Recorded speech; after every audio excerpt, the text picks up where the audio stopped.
त्र्यम्बकं यजामहे सुगन्धिं पुष्टिवर्धनम्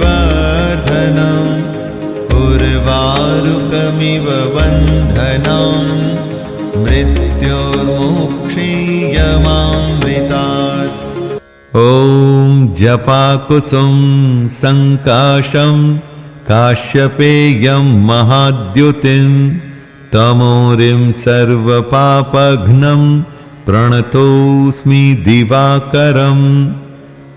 ॐ नमो भगवते महासुदर्शनाय वासुदेवाय धन्वन्तरये अमृतकलशहस्ताय सर्वभयविनाशाय सर्वरोगनिवारणाय त्रिलोकपथाय त्रिलोकनाथाय श्रीमहाविष्णुस्वरूपाय श्रीधन्वन्तरी स्वरूपाय श्री श्री श्री औषधचक्राय नारायण